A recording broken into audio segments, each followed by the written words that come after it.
तर कुणाची बाजी आणि कुणाचा पराभव या संदर्भातल्या काही अपडेट्स। सोलापूर जिल्हा परिषदेच्या दहिगाव गटामध्ये राम सातपुतेंच्या पत्नी संस्कृती सातपुते विजय, पवारांच्या राष्ट्रवादीचे आमदार उत्तम जानकरांचे पुत्र जीवन जानकर पराभूत, टोकाची वल्गना करणाऱ्यांना जनतेने जागा दाखवली आहे। संस्कृती सातपुते यांची ही प्रतिक्रिया समोर।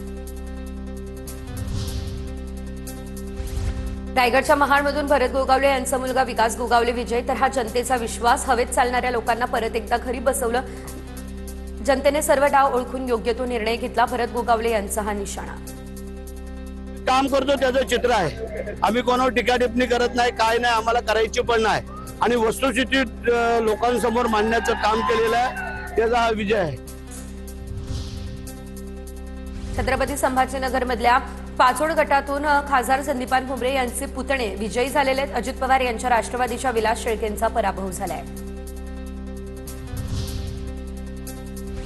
इंदापूर तालुक्यातील बावडा जिल्हा परिषद गटातून राष्ट्रवादी काँग्रेसकडून अंकिता पाटील या विजयी झाल्या। अंकिता पाटील हर्षवर्धन पाटील यांच्या कन्या, तर इंदापूर बोरी गटातील राष्ट्रवादी उमेदवार शिराज भरणे देखील विजयी झाले।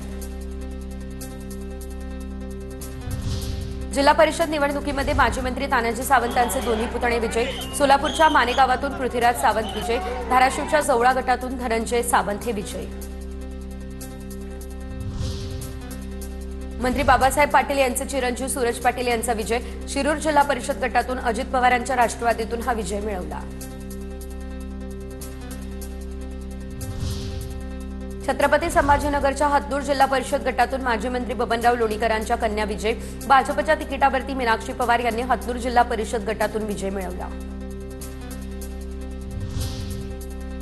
भोरमधील जिल्हा परिषदेच्या उतरोली कारी या गटातून भाजप नेते संग्राम थोपटेंच्या पत्नी स्वरूपा थोपटे विजय। स्वरूपा थोपटेंकडून राष्ट्रवादीच्या रणजित शिवतरे यांचा पराभव। सांगलीतील वाळावा तालुक्यामध्ये जिल्हा परिषदेच्या 11 पैकी 7 जागांवर राष्ट्रवादी शरद पवार गटाचे, तर 3 जागांवर महायुतीचे उमेदवार विजय। बागणी जिल्हा परिषदेतून सदाभाऊ खोत यांच्या सून मोहिनी खोत विजयी।